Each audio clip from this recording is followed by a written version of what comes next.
kalau orang sudah terjadi gagal nafas atau depresi pernafasan dapat menyebabkan kematian.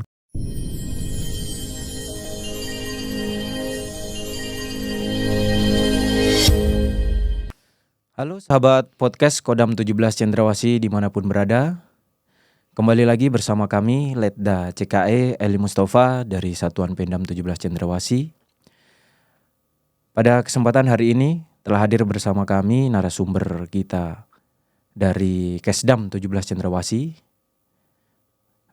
Letda CKM Dr. Akbar Rabani Mugayat. Selamat siang dok. Selamat siang, apa kabar? Kabar baik. Dokter gimana? Sehat? Alhamdulillah baik. Keluarga sehat juga Jen? Keluarga sehat. Dalam kesempatan pada siang hari ini, siapa sih yang bersama kami saat ini? Mungkin bisa memperkenalkan diri dok kepada pemirsa semuanya. Silakan. Halo sahabat podcast Kodam 17 Cendrawasih, perkenalkan nama saya Letda CKM Dr. Akbar. Saya alumni dari Fakultas Kedokteran Universitas Yarsi. Lalu kebetulan saya juga seorang dokter militer, abituren Dikmapa PAPK TNI 2022 Susgakes. Saat ini saya sudah berdinas di kesatuan tercinta saya, Kesdam 17 Cendrawasih. Mungkin tambahannya saat ini saya statusnya belum menikah. Ya, itu mungkin kalau yang mau mendaftar mungkin silahkan, mungkin bisa menghubungi secara personal ya. Ya bisa. Iya. Baik dok, kita akan masuk pada perbincangan-perbincangan. Jadi kita santai saja ini. Kita mengisi waktu podcast Kodam 17 Cendrawasih sehingga kita ngobrol-ngobrol santai, kita sharing, kita berbagi informasi ya di sini ya. Berbagi informasi terkait kesehatan. Bahayanya keracunan minuman keras atau miras atau minuman beralkohol. Itu mungkin topik yang akan kita ambil pada hari ini. Jadi kita angkat topik terkait bahayanya minuman keras ya dok ya. Iya betul sekali. Dan saya di sini memang kita patut kita himbau sehingga untuk mengantisipasi untuk hal-hal yang tidak kita inginkan ya dok ya. Betul. Nah kemudian terkait dengan keracunan minuman keras atau minuman beralkohol ini sendiri, itu apa yang dimaksud dengan keracunan minuman keras atau minuman beralkohol ini apa dok kira-kira?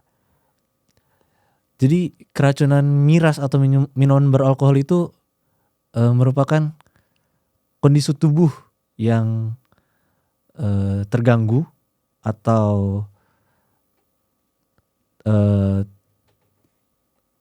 tidak dapat terkontrol setelah meminum minuman keras atau miras atau minuman beralkohol dalam dosis atau jumlah yang banyak.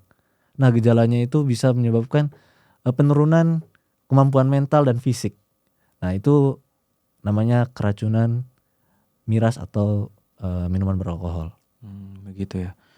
Berarti ketika kita memang kita mengonsumsi alkohol dalam jumlah banyak yang tidak sesuai dengan takaran yang ditentukan, berarti itu bisa menimbulkan suatu keracunan yang memang akan berimbas pada tubuh kita ya dok ya. Betul sekali. Yeah. Terus kemungkinan terkait dengan minuman keras ini dok ya.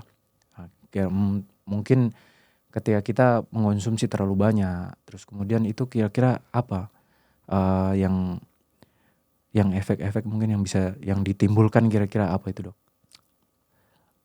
Kalau untuk efek atau gejala, kita bahas dari yang paling ringan. Gejala yang paling ringan, banyak orang yang pengen minum minuman keras itu karena untuk percaya diri. Memang yang tadi saya sebutkan, dengan minum minuman keras bisa terjadi penurunan fungsi mental dan fisik. Kalau dalam dosis kecil atau ringan itu bisa meningkatkan kepercayaan. Tapi bukan berarti kita kalau mau percaya diri harus minum minuman keras. Terus juga dalam dosis ringan juga bisa menurunkan penglihatan. Penurunan penglihatan dalam batas wajar. Lalu ada sedang, dalam kategori sedang. Kalau dalam kategori sedang itu orang yang minum minuman keras itu bisa menjadi sempoyongan, bicara melantur, terus bisa juga adanya gangguan persepsi, gangguan misal ternyata hari ini kita keadaan sore nih. Menurut dia sudah siang atau Jadi mungkin seperti sudah sugesti ya. sugesti, gangguan persepsi. Gangguan tidak tahu waktu, tidak tahu tempat.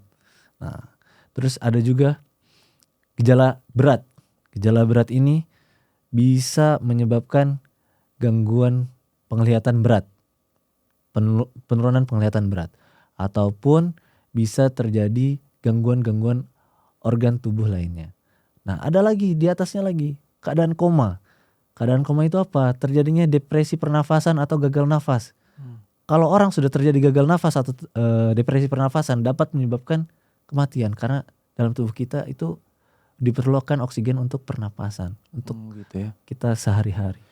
Berarti efek daripada miras ini sebenarnya sangat berbahaya. Sangat Dok ya. Mungkin dari segi mental kita juga bisa terganggu.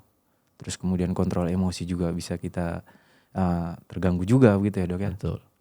Makanya kalau bisa ya kita jangan sampai mengkonsumsi minuman keras ya, Dok ya. Betul sekali. Terus kemudian jika memang itu suatu kejadian buruk yang kita alami ya misalkan ini. Dalam situasional kemungkinan terburuknya kita tidak bisa mengontrol lagi. Kira-kira pertolongan yang harus kita ambil itu seperti apa, Dok? Mungkin apakah tindakan-tindakan yang memang mungkin kita sebagai seorang prajurit ini ketemu dengan situasi kondisi yang di lapangan memang masyarakat kondisinya seperti itu, kita kira-kira apa yang kita harus tindakan apa yang harus kita ambil gitu, kira-kira langkah-langkah apa? Untuk kita berbicara secara umum, bukan secara orang kesehatan. Sebaiknya jika ada orang yang mengkonsumsi alkohol, tadi kan ada batasan, ada ringan, sedang, berat, sampai koma. Ketika ada orang yang mengkonsumsi dalam keadaan ringan atau sedang, itu kita bisa menemani. Dalam artian karena ada gangguan tadi, gangguan persepsi, gangguan penglihatan, meracau atau jadi gangguan ekspresi diri. Jangan sampai melakukan hal-hal yang tidak diinginkan.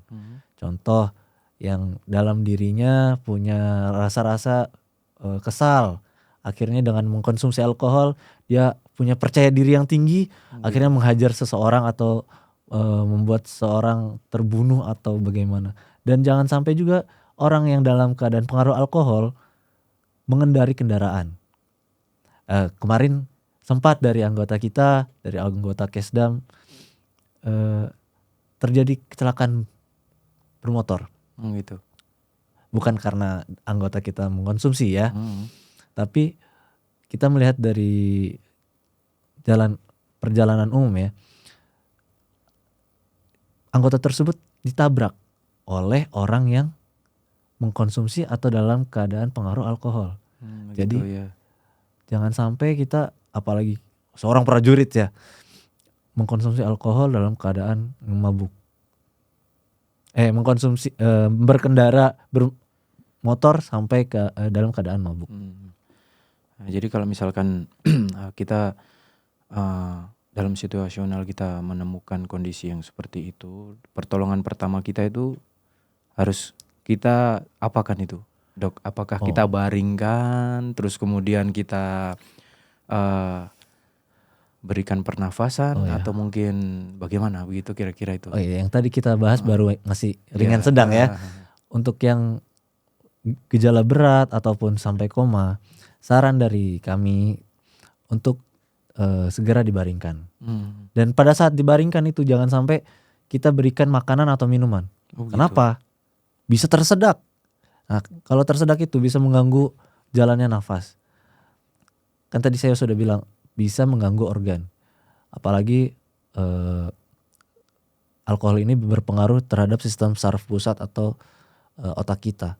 Jadi mungkin pada saat minum alkohol terjadi gangguan, akhirnya tidak bisa mengontrol mana nih yang bakal masuk, udara atau makanan.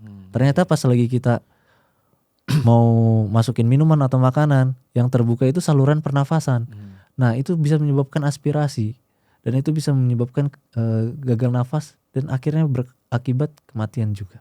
Berarti ini ya bahaya sekali ya ketika kita memang mengkonsumsi alkohol terus kemudian apalagi sampai berlebihan, kita tidak bisa mengontrol diri kita sehingga itu akan berimbas dan juga berefek kepada tubuh kita, kemudian orang lain dan juga lingkungan sekitar ya Dok ya berarti ya. Nah ya, lalu kalau kita sebagai orang umum juga jangan sampai kita katanya dibanjur pakai air supaya sadar. Jangan, itu juga kan bisa menyebabkan aspirasi juga. Sebaiknya kita sebagai masyarakat umum yang mungkin bukan dalam bidang kesehatan tadi dibaringkan, lalu segera hubungi fasilitas kesehatan terdekat atau ambulans. Jika memang tidak ada ambulans atau tidak bisa dihubungi fasilitas terdekat, langsung dibawa ke fasilitas kesehatan terdekat atau rumah sakit. Nah, kebetulan juga atau gimana ya, di Jayapura ini kita punya rumah sakit. Nah, namanya Rumah Sakit Tingkat 2 Martin Inde. Bisa orang sekitar Jayapura ini bisa ada hal-hal kejadian seperti itu bisa langsung dibawa ke Rumah Sakit Tingkat 2 Martin Inde. Berarti Martin Inde ini bukan untuk organik prajurit saja ya. Betul sekali. Juga bisa untuk masyarakat umum. Betul gitu. sekali. Tindakannya pun juga cepat juga. Ya. Terus kembali lagi nih Dok, terkait dengan dampak daripada alkohol ini sendiri. Kira-kira ada nggak dampak yang memang memicu pada organ tubuh kita secara notabene tubuh kita ini kan semua berkontribusi ya. Mulai dari kepala kita sampai dengan kaki, sehingga dampak kemungkinan terburuk daripada minuman beralkohol itu sendiri apa kira-kira? Apakah mungkin ke liver kah? Atau ke jantung? Ataukah mungkin ke ginjal? Gitu Dok? Bisa. Jadi kita bahas dari atas. Jika kita mengkonsumsi minuman beralkohol atau miras, itu bisa mengganggu sistem saraf pusat. Selain itu, ada yang lebih parahnya, bisa menyebabkan keracunan sistem saraf pusat atau neurotoksik. Jika kita konsumsi secara terus-menerus atau secara kronis, bisa menyebabkan demensia. Kalau demensia itu biasanya terjadi pada orang tua, dan mungkin jika orang-orang yang masa mudanya minum alkohol terus-menerus secara menerus, mungkin demensia itu bisa terjadi di umur 20-30 tahun. Terus juga bisa terjadi tadi neurotoksik itu bisa mengganggu saraf-saraf pusat. Contoh saraf mata, saraf pendengaran. Kalau mata bisa terjadi kebutaan. Oh begitu. Ya, kalau pendengaran bisa terjadi tuli mendadak karena keracunan alkohol tadi. Terus itu dari atas, kepala, otak. Kita turun, ada organ jantung namanya, atau sistem kardiovaskular. Dalam sistem kardiovaskular ini bisa terjadi namanya hipertensi. Kenapa bisa menyebabkan hipertensi? Tadi nyambung lagi ke sistem saraf pusat. Terganggunya otak dalam mengatur peredaran darah kita, yang mungkin harusnya memberikan tekanan 120 mm/Hg, tapi karena terganggu jadi tekanan darah kita meningkat. Terus yang kedua, jika terjadi di jantung atau sistem kardiovaskular, aritmia juga bisa terjadi. Aritmia itu tidak reguler, terjadi gangguan irama jantung. Memang tidak tampak, tapi bisa kita lihat dari EKG seseorang. Terus kita turun ke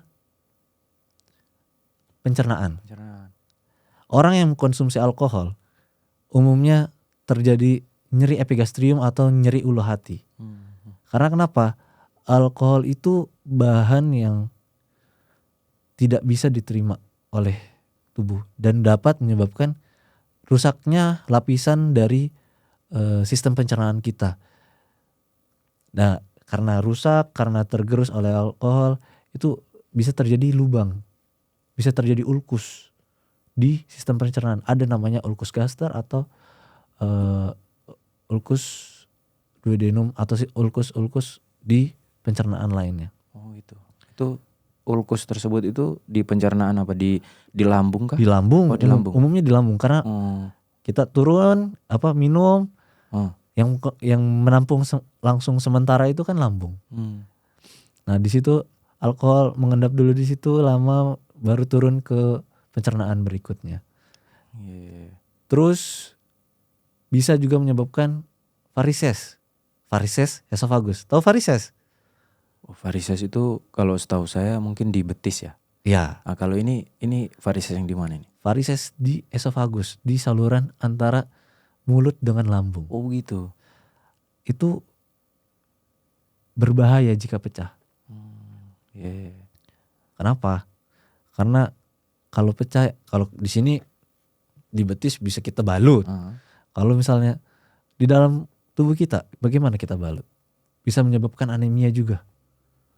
Nah, habis dari situ kita ke sebelahnya, ada hati atau hepar. Orang yang mengkonsumsi alkohol secara terus menerus atau secara dosis yang tinggi bisa menyebabkan perlemakan hati. Perlemakan hati. Ya. Jadi orang yang mungkin sekarang alkohol yang dosisnya atau persentase alkoholnya rendah ya bir, misal bir. Dia konsumsi bir terus menerus setiap hari. Lama kelamaan akan ada terjadi perlemakan hati. Itu gimana kita bisa tahu? Bisa kita lihat dari USG. Pemeriksaan itu ya. Ya, terus perlemakan hati juga biasanya di orang-orang gemuk kan. Terus yang kedua bisa menyebabkan hepatitis. Yang ketiga, sirosis hati. Yang hati awalnya ukurannya segini, bisa mengecil. Ya. Karena kenapa? Banyak sel-sel rusak karena alkohol tadi. Tanpa dengan takaran alkohol yang pas ya dok ya? Tanpa takaran yang pas ataupun konsumsi terus menerus. Terlalu berlebihan intinya. Iya. Berarti kesimpulan daripada ini berarti ini ya dok ya. Jadi alkohol ini sebenarnya sangat berbahaya berarti ya dok? Sangat berbahaya. Terus kemudian untuk efek daripada alkohol ini itu sendiri berarti tidak langsung secara spontanitas hari itu juga, namun untuk berkelanjutan begitu ya dok ya. Betul sekali. Terus kemudian terkait dengan alkohol, jadi kita berbicara terkait masalah alkohol, terus bahayanya alkohol. Nah, misalkan ini dok, seseorang memiliki riwayat penyakit yang memang bertolak belakang dengan kadar yang tergantung dalam alkohol tersebut. Misalkan punya penyakit jantung atau mungkin penyakit hati, kira-kira atau mungkin statement dari dokter aja lah, mungkin bisa menerjemahkan kira-kira penyakit yang seharusnya kita tidak mengkonsumsi alkohol itu bisa kambuh gitu, kira-kira apa itu dok? Jadi bertolak belakang dengan fungsi ini alkohol sendiri. Kalau dari kami untuk konsumsi alkohol sendiri sudah salah, dalam artian apalagi kita di iklim tropis kayak gini. Mungkin orang-orang barat sana mengkonsumsi alkohol karena keadaan cuaca yang dingin. Pertama kan tadi saya bilang, alkohol sendiri bisa mempengaruhi kemampuan mental dan fisik. Terus ada gejala ringan sampai berat. Untuk penyakit apapun tidak disarankan untuk mengkonsumsi alkohol. Apalagi orang-orang yang tadi saya sebutkan. Orang-orang dengan penyakit hati, hepar, yang sudah ada perlemakan hati, sudah ada hepatitis, sudah ada sirosis. Terus orang-orang dengan gangguan saraf pusat. Contoh, orang-orang stroke. Nah, itu kan masa orang stroke kita kasih alkohol. Terus orang-orang darah tinggi. Orang-orang darah tinggi jangan juga dikasih alkohol. Tapi dari saya, untuk konsumsi alkohol tidak dianjurkan. Tidak dianjurkan. Apalagi untuk kita seorang prajurit. Iya, betul. Itu yang penting itu. Karena itu bisa mengurangi kita dalam kinerja kita dalam bertugas. Iya. Apalagi pengkonsumsi miras atau minuman alkohol di Indonesia ini udah banyak sekali. Banyak beritanya orang-orang keracunan alkohol. Di Indonesia sendiri pengkonsumsi alkohol itu ada sekitar 3,4 juta Pengkonsumsi alkohol. pengkonsumsi. Dan itu sekitar 80%-nya umur 20 sampai 24 tahun. 8%-nya orang dewasa. Sisanya ada yang masih di bawah umur mengkonsumsi alkohol. Bayangkan, kemarin saya sempat ada lihat berita siswa SMP sudah mengkonsumsi alkohol. Bagaimana nanti ke masa depannya dia? Sudah dari awal dipupuk alkohol. Nanti di depannya penyakit apa yang menunggu dia? Iya, jadi itu akan berimbas kepada ini ya dok ya. Sumber daya manusia ya nantinya ya.